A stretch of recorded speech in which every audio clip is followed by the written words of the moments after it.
চৈত্র শেষের শেষ কটা দিন গ্রাম বাংলার মানুষ মেতে ওঠে গাজন উৎসবে।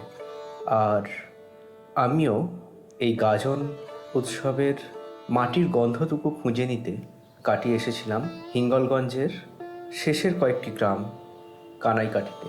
শেষের কয়েকটি বললাম কারণ আমাকে প্রথমে পেরোতে হলো দুটি নদী এবং তারপর বেশ খানিকটা গিয়ে বাংলাদেশ সীমান্তে এই গ্রাম। এখানে যে গাজন উৎসবটি হয় সেখানে অনেকেই বলেন ওটার নাম দেল উৎসব। দেল কথাটি দেউল থেকে এসেছে।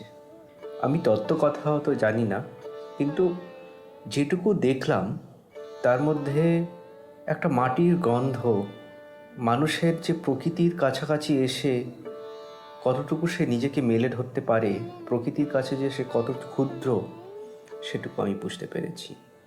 আজকের কথা ঠিক গাজনের ওপর নয়, আজকের কথা এই গাজনের একটি ছোট্ট অংশ কুমির পুজো নিয়ে। কুমির পুজোর কথা আমি শুনেছিলাম কিছুদিন আগে। আমাদের রামকৃষ্ণ মিশনের আমি একটি ক্লাস করি, প্রফেসর শুভঙ্কর বাবু আমাদের কুমির পুজো সম্বন্ধে বলেছিলেন যে কুমিরের একটি মূর্তি বানানো হয় এবং সেটিকে পুজো করা হয়। এবং আমি যখন ওখানে যাব বললাম শুভঙ্কর বাবুকে, উনি বললেন যে কুমির পুজোটা ভালো করে দেখে আসবেন কি হয়। তো কুমির পুজো হয় যেদিন তারা সন্ন্যাস হবে, অর্থাৎ শেষ দিন, সেই দিনে। গাজনের বেশ কয়েকটি সন্ন্যাস হয়ে থাকে, 5টি সন্ন্যাস মূলত আমি দেখেছি। তো তার মধ্যে শেষ সন্ন্যাস হচ্ছে তারা সন্ন্যাস। তো তারা সন্ন্যাসের দিন সকালবেলায় কুমির পুজো হয়ে থাকে। এই কুমিরটি বানানো হয় মাটি দিয়ে এবং বানানো কয়েকদিন আগেই হয়ে যায়, কারণ শুকনো করার ব্যাপার থাকে। তারপর তার উপর মাটি লিপে সেটাকে খুব সুন্দর করে পলিশ করা হয়, মসৃণ করা হয় তার ত্বক। এবং সবচেয়ে ইম্পর্ট্যান্ট ব্যাপার, এই তারা সন্ন্যাসের আগের দিন হয় খেজুর সন্ন্যাস। খেজুর সন্ন্যাস গাজনের অন্যতম কঠিন সন্ন্যাস। এই দিনে যে সন্ন্যাসীরা আছেন তারা খালি গায়ে, খালি পায়ে, কোনো কিছু ছাড়াই খেজুর গাছে ওঠেন এবং কাঁচা খেজুর সংগ্রহ করেন।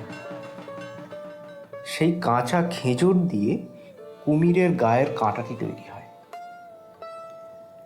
আমি বিভিন্ন মানুষকে জিজ্ঞাসা করেছিলাম যে এই কুমিরের কারণ কি, এটা কি সুন্দরবনের যে প্রত্যন্ত এলাকায় যে বাঘের উপদ্রব বা কুমিরের উপদ্রব, সেইটার জন্য কি পুজো হয়? বিভিন্ন মিশ্র উত্তর পেয়েছি। যারা মাঝবয়সীরা আছেন তারা বলেছেন হ্যাঁ হতে পারে, সেই কারণেই হয়তো পুজো হয়েছে। ওখানে যিনি পুরোহিত গোছের আছেন, যিনি বেশ কিছু আমাকে বালা গান শুনিয়েছেন। আচ্ছা, বালা গানের কথা আমি আরেকদিন বলবো। পুরোহিত গোছের আছেন যিনি বালা গান শুনিয়েছেন এবং ওই পুজো শুরু থেকেই উনি আছেন। ওনার বয়স প্রায় 85 বছর হয়ে গেল। তো উনি বললেন যে না, এটা কাল নেই। তো বিভিন্ন উত্তর খুঁজতে খুঁজতে আমি নিরঞ্জনবাবুর সুন্দরবনের শিবের গাজন এই বইটি দেখছিলাম। এখানে কুমিরের ব্যাপারে বেশ কিছু কথা বলা হয়েছে।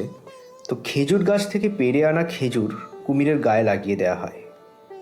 কুমির আসলে নারায়ণের গন্ধমাদন পর্বতের গন্ধকালী, যিনি স্বর্গের দেবকন্যা ছিলেন। দক্ষমুনির শাপে কুমির হয়ে গন্ধমাদন পর্বতের হ্রদে থাকতেন। রাবণপুত্র মেঘনাথের শক্তিশালী বাণে লক্ষণ আক্রান্ত হলে হনুমান গন্ধমাদন পর্বতে ঔষধ আনতে চায় এবং হ্রদে চান করতে গিয়ে গন্ধকালীরূপী কুমিরকে ডাঙায় তুলে মেরে ফেলে। এভাবে গন্ধকালী শাপমুক্ত হয়। এই যে ঘটনাটি রামায়ণের যে ঘটনা, সেই ঘটনা থেকেই এই কুমির পুজোর উৎসব। অনেক জায়গায় দেখা যায় যে এই কুমিরকে কেটে ফেলা হয়, যদিও আমার দেখা কুমির পুজোয় সেরকম কিছু ঘটেনি। আর একটা আশ্চর্য জিনিস হলো, কুমিরের ঠিক পাশেই দুটো মনুষ্যরূপী মূর্তি আমি দেখেছি। এদের নাম হচ্ছে ধনামনা। যদিও নিরঞ্জনবাবুর বইতে এদের নাম ইনি বলেছেন, সন্ন্যাসীরা যেহেতু কাম এবং রিপুজয়ী, এই মূর্তি দুটো হলো কাম এবং রতির। শিবের রুদ্ররূপে মদনদেব ভস্মীভূত হয়েছিল, তবুও তিনি নিষ্কাম নন।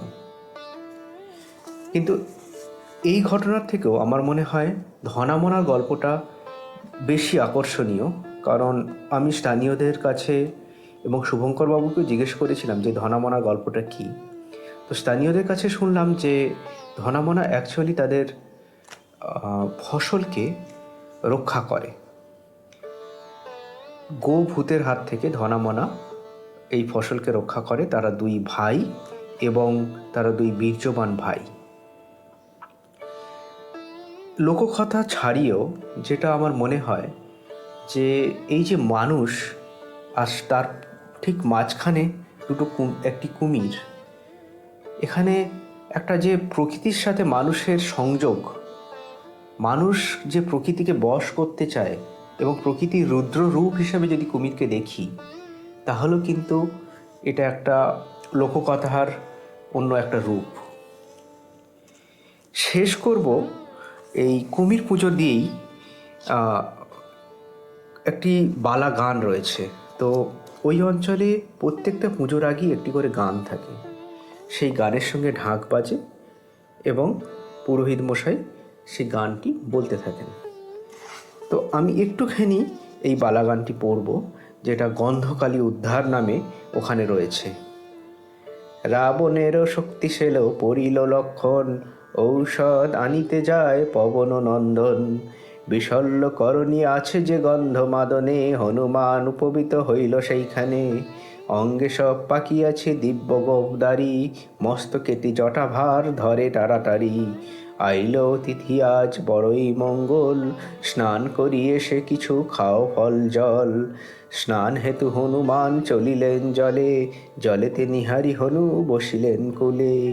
এত লম্ফ দিয়ে হনু পড়িল তখনই, হনুমানের শব্দ পেয়ে যায় কুম্ভরিণী। কুম্ভীরিণীর শব্দ পেয়ে পালায় কত মাছ, যোজন শরীর তার জিনিতাল গাছ। কি বলিয়া হনু ধরিলেন তারে, হস্ত পাশারি কুলে কুলের উপরে। কুম্ভীরিণীর তুলে তখন পর্বত পরমান, নখে চিরি হনু তারে করে দুই খান। দেবকন্যা ছিনু আমি নামে গন্ধকালী, দেবতার বাড়ি নৃত্য করিতাম কেলি। ঠেকিল আমার অঙ্গ দক্ষ মুনির অঙ্গে, বাদ বিসম্বাদ হইল হনুমানের সঙ্গে। পথে মুনি তপ করে নাম তার দক্ষ, ক্রোধে মুনি সাপ দিল বড়ই অশক্য। সাপ শুনি ধরিলাম মুনির চরণ, কতদিন সাপ মোর হবে বিবচন।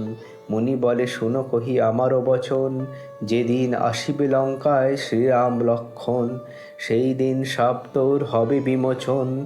ইহাই বৃত্তান্ত কথা কহিলাম এখন, দেবকম্বা কুম্ভরিণী স্বর্গে চলে গেল। সকল সন্ন্যাসী ভাইরা শিব দুর্গা বলো। আজ এখানেই শেষ করি।